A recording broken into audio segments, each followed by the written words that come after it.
हरे कृष्णा दोस्तों, हरे कृष्णा। आज मैं फिर आपको लेकर आया हूँ एक खुले वातावरण में। हम खुले वातावरण में इसलिए आना पसंद करता हूँ कि जब इसमें हम कुछ कहते हैं इस वातावरण के अंदर, तो हमारी वही मानसिक चेतना वो स्थिर होने लगती है और ऐसी स्थिति में स्थिर होने लगती है जहाँ पर हम होना चाहते हैं। आज संसार में बड़े कंक्रीट के जंगल से खड़े हो गए हैं और उनके बीच में रहकर हम सबका दम घुट रहा है। एक बार आके बड़ी उन्नति दिखाई देती है, बहुत उन्नति दिखाई देती है, बहुत प्रोग्रेस दिखाई देती है। ये साइंटिस्ट, वैज्ञानिक बहुत कुछ खोज रहे हैं, बहुत कुछ पता लगा रहे हैं, लेकिन क्या लगता नहीं है आपको कि एक बार आके भीतर से आवाज उठती है कि तोड़ के इस पिंजरे को, इस जाल को, इस खोल को और बाहर निकल जाएंगे। ऊब नहीं होती है आपको? क्या होती है जानता हूं, ये स्वाभाविक क्रिया है। हमें ऊब होती है इस भीड़ भाड़, इस जंजाल, इस झगड़े फसाद, रोजमर्रा की लाइफ से हम ऊब गए हैं। हमारा 99 100 में नहीं बदल रहा, हमारा 99 100 नहीं हो रहा, और उस 100 को पूरा करने के लिए हम सब लगे पड़े हैं। सभी लोग लगे पड़े हैं। परिवार में जितने सदस्य हैं सब उसको 100 करने में लगे हैं, लेकिन किसी का 100 पूरा नहीं हो रहा। कोई ये नहीं कहता कि मेरे 100 पूरे हो गए, अब मैं शांत होकर बैठूंगा। कोई नहीं कहता। सबके पास 99 तक पहुंच जाते हैं, लेकिन 100 वाला वो जो 0.1 होता है ना, वो कंप्लीट नहीं होता। तो दोस्तों, आज क्या युगों से ये चीज आई है कि ये जो माया शक्ति है ना भगवान की, ये हमें सुकून नहीं लेने देती। और इसी सुकून के लिए हम ना जाने कितने अथक प्रयास करते रहते हैं, कितने अथक प्रयास करते हैं, कितने रिस्क लेते हैं अपने जीवन को गुजारने के लिए। और किसी से पूछो तो सिर्फ यही कहता है कि कोई जिसकी शादी नहीं हुई तो वो कहता है कि नहीं, मुझे माता पिता बहन भाई का ध्यान रखना है, सेवा करनी है, उनकी जिम्मेदारियां हैं, कर्तव्य है, ड्यूटीज हैं, मुझे ये पूरे करने हैं। और जो विवाहित है वो कहता है कि मुझे बच्चे पालने हैं। कभी पूछा है उस बच्चे पालने वाले से, उस माता पिता के प्रति अपनी ड्यूटी करने वाले से? मैं 99 लोगों की बात कर रहा हूं, 0.1 छोड़ रहा हूं यहां पर भी, कि तो जो 99, ये जो माता पिता की सेवा करना और बच्चों की सेवा करने का जो बहाना लेकर और जो ये अथक प्रयास कर रहा है ना, तो भाई एक चीज बता दो कि ये जो तुम गुटखा तंबाकू खाते हो, मांस मदिरा पीते हो, खाते हो, और जो दूसरे व्यभिचार करते हो, दूसरे बुरे काम करते हो, इसके लिए धन कहाँ से लाते हो? कोई भी व्यभिचार करने के लिए धन खर्च होता है ना। संसार में कुछ भी लेने जाओगे, आपको वो आज उसके लिए धन खर्चना पड़ेगा। तो आप जो ये गुटखे, तंबाकू, मांस, मदिरा, नशा करते हो, इसके लिए धन कहाँ से लाते हो? कहीं अलग से कमाते हो? नहीं। बोलते ये प्रभु जी, ये तो इसी में से लेते हैं। तो फिर आप ये क्यों कहते हो कि मैं माता पिता की सेवा करने के लिए कमा रहा हूँ, मैं बच्चों के लिए कमा रहा हूँ? झूठ बोलते हो आप। इसका मतलब कि आप अपने बच्चों से, माता पिता से छल कर रहे हो, धोखा कर रहे हो। क्यों? क्योंकि उनके लिए कमाया हुआ धन जो आप उनके लिए कमाने आए हो, उसमें से चोरी कर रहे हो आप। उसमें से चोरी करके अपने भोग पूरे करते हो, नशा खरीदते हो, उसी पैसे से खरीदते हो। अर्थात जो पैसा बच्चों के लिए कमाने के लिए निकले हो, माता पिता के लिए कमाने के लिए निकले हो, उस पैसे में से, उनके धन में से आपने चोरी करी, तो आपसे बड़ा चोर कौन हो सकता है? बताइए ना। हम कहते हैं कि माता पिता की सेवा करने के लिए धन कमा रहे हैं, बच्चों की सेवा करने के लिए धन कमा रहे हैं, तो फिर ये बुरे कर्मों के लिए धन कहाँ से लाते हो? अगर उनके लिए कमा रहे हो, इसका मतलब उनके यहाँ से चोरी कर रहे हो आप।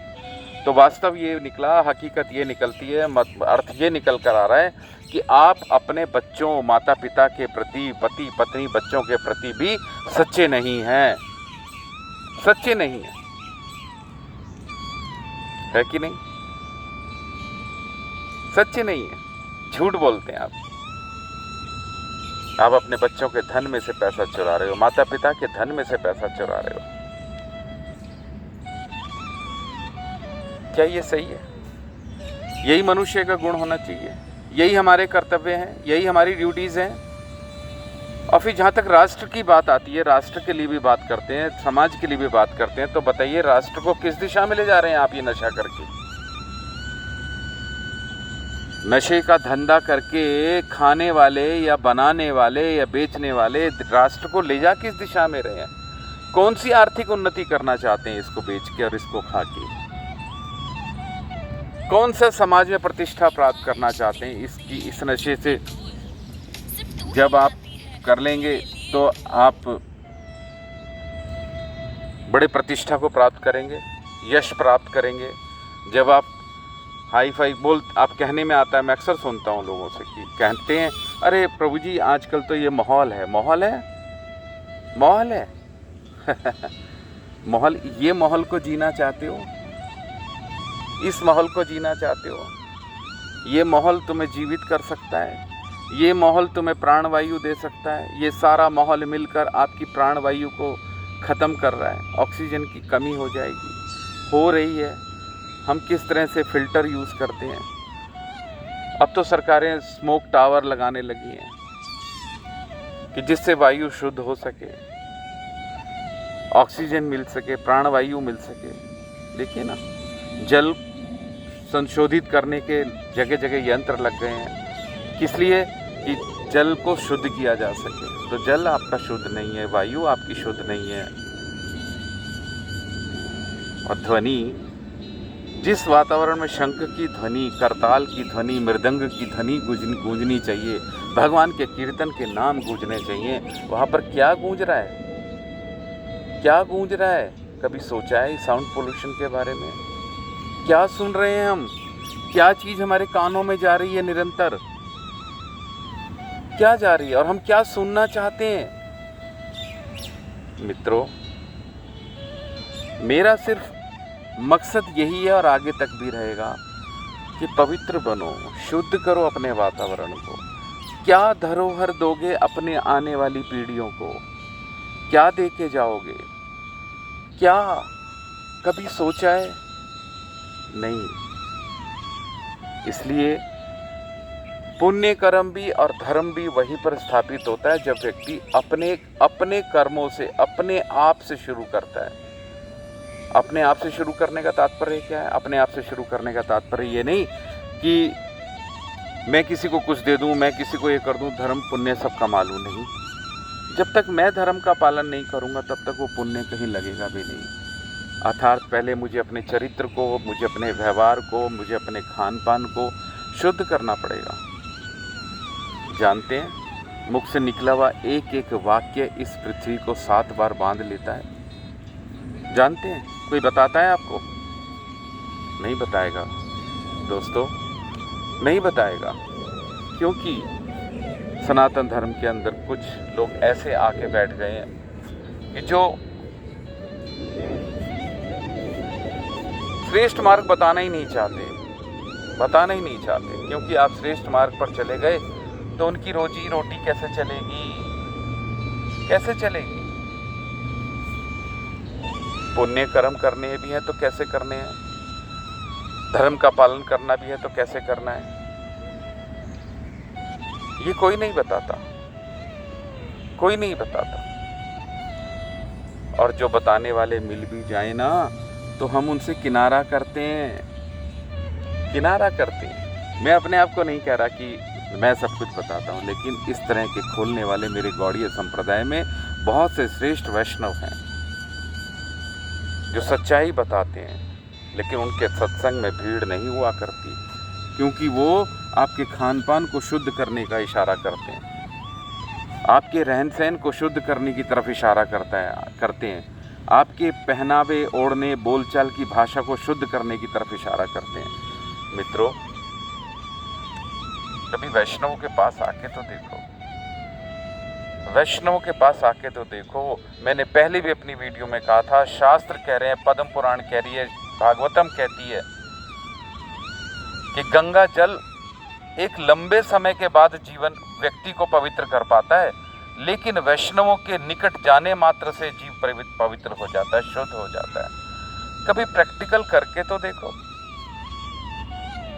आप कहाँ अपना धन खराब कर रहे हैं? कौन से धार्मिक कार्यों में खराब कर रहे हैं? खराब कर रहे हैं, मैं शब्द बोल रहा हूँ, खराब कर रहे हो। क्यों?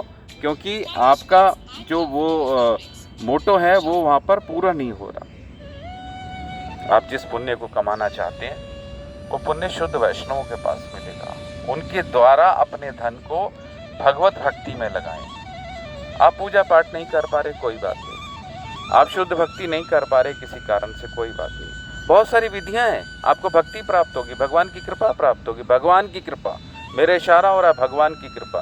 देवी देवताओं की तरफ मैं इशारा नहीं कर रहा, भगवान की कृपा। और हमें ये तथ्य समझने पड़ेंगे कि देवी देवता और भगवान में अंतर होता है। भगवान और देवी देवता अलग अलग हैं। हम देवी देवताओं को भगवान समझ के बैठ गए हैं। शायद यही हमारे पतन का कारण बनता जा रहा है धीरे धीरे। मनुष्य जीवन भगवत प्राप्ति के लिए, यह 99 को 100 करने के लिए नहीं है कि हम 99 के 100 करने के लिए अपना समय खराब करते रहें। तो मित्रों, बात है कि पुण्य से भी हम भक्ति को प्राप्त कर सकते हैं, लेकिन पुण्य कौन से किए जाएं और किसके माध्यम से किए जाएं, किसके संग करके बैठ के किए जाएं, किसका साथ लेकर किए जाएं और किधर किए जाएं और किसके लिए किए जाएं। पहले भी बोल रहा हूं, तो समझिए ना,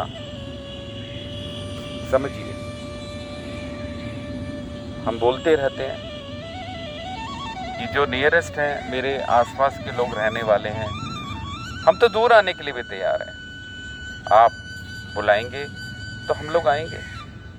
एक सत्संग का आयोजन तो खर्च कीजिए, उस पर पैसा खर्च कीजिए, छोटा सत्संग कराइए, कीर्तन कराइए, हरि नाम हरि कथा माहौल बनाइए, हरि सत्संग कराइए।